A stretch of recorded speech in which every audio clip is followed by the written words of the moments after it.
Class 12 के हमारे सभी विद्यार्थियों, आज मैं आपको फिजिक्स के लिए बड़ा ही प्रैक्टिस पेपर लेकर आया हूं। महत्वपूर्ण है, मोस्ट इंपोर्टेंट। केवल 4 वीडियो देखने हैं आपको। ये सेट बी है, सेट ए और सी डी ये रहे आपके सामने, इनको भी आप जरूर देखिएगा। चलिए तो शुरू करते हैं बढ़िया से ना, ज़्यादा समय नहीं लूंगा, ज़्यादा 5 से 6 मिनट में खत्म कर लेंगे।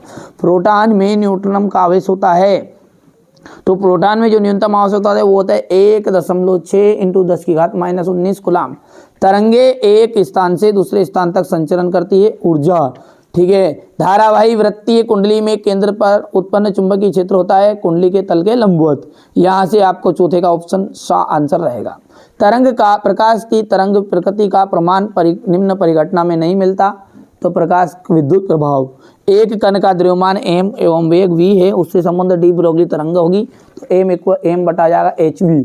यहाँ से आपका choose of the correct option है, ये ध्यान से देख लीजिएगा। ये यहाँ से बढ़िया से कंप्लीट करिएगा भैया, है ना। ये बेहतरीन से इंपॉर्टेंट चीजें बता रहा हूँ, यही फंसेगी, है ना, आप ध्यान रखना। आप तो पीएन संधि डायोड में ऊंचे परत की मोटाई हो जाएगी 10⁻⁻6 मीटर।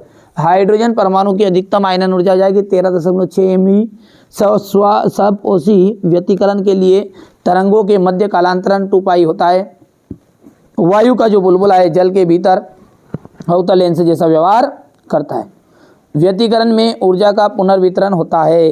अर्धचालकों का प्रतिरोध अशुद्धि मिलाने पर घटता है। यहाँ से अपन क्वेश्चन नंबर 2 की बात करें तो ये देख सकते हैं आप। सही जोड़ी की बात करेंगे, किरचॉफ का विद्युत धारा संबंधी नियम। आवेश संरक्षण का नियम है। लॉरेंज बल की बात करें तो QV sin थीटा। दृश्य प्रकाश का जाएगा न्यूटन। गामा किरणें का जाएगा हेनरी बेकरेल। ट्रांसफार्मर का जाएगा न्यूटन प्रेरण। प्रेरित विद्युत वाहक बल का जाएगा d∅dt। चलिए आगे बढ़ते हैं। सही जोड़ी के बाद में ये आपकी यहाँ से सही जोड़ी आ जाएगी। ये यहाँ पर अपन यदि ये बात करें 1 किलोवाट घंटा का जूल में क्या संबंध है, तो यह जाएगा आपका 3.6 इंटू 10 की घात 6 जूल। विशिष्ट प्रतिरोध का एसआई मात्रक क्या है, ओम इंटू मीटर है।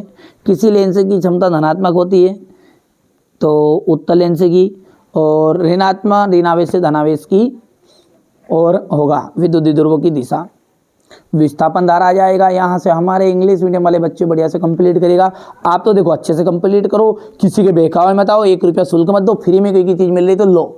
ठीक है, मेरा उद्देश्य यही है बस। मैं तो मेरे बच्चों को यही सिखाता हूँ कि आप फ्री में सारी चीज़ें उपलब्ध कराए कोई, तो उसका विश्वास मानो। जो आपको 1,000 2,000 रुपये में दे रहे हैं वो सारे फर्जी पेपर देंगे भाई साहब। मोस्ट इंपॉर्टेंट ही हम भी दे रहे हैं, वो भी आपको यही चीज़ देंगे, पर वो पैसे में दे देंगे। आप उन्हें रियल मान लोगे और पढ़ोगे खूब, और कुछ आना ना कि जाना है। ठीक है, भरोसा रखो। मैं हर साल ही कोचिंग पढ़ाता हूँ, हर साल बच्चे 80 से 90% से पास होते हैं। ठीक है, मोस्ट इंपॉर्टेंट चीज़ बता रहा हूँ। मैंने ये नहीं कहा कि पूरी चीज़ फंसेगी। यदि इसमें से 50 नंबर का फंस जाता तो कहाँ की दिक्कत है। ठीक है, पढ़ो। हीलियम नाभिक को अल्फा कण कहते हैं। हाइड्रोजन बम की कार्यविधि नाभिक की विखंडन पर आधारित होती है, आ सकती है। चुंबकीय द्विध्रुवों की निरक्षीय स्थिति में विभव का मान 0 होता है, बिल्कुल। और यहाँ पर सत्य तो पूरे कंप्लीट आप कर सकते हैं। ठीक है, इसके बाद में हम बात करेंगे यहाँ से। अब क्वेश्चन नंबर 6 से बिल्कुल फोकस ध्यान से रख लीजिएगा सही। किसी आवेशी चालक के अंदर विद्युत क्षेत्र एवं विभव को स्पष्ट कीजिए। जो चुंबकीय क्षेत्र रेखाएं कभी नहीं काटती। ठीक है, किसी चालक का प्रतिरोध को प्रभावित करने वाले कारक, फ्लेमिंग के बाएं हाथ का नियम। 2 क्षेत्र रेखाएं नहीं काटती, क्यों? विद्युत चुंबकीय प्रेरण किसे कहते हैं? दिष्ट धारा और प्रत्यवर्ती धारा में अंतर।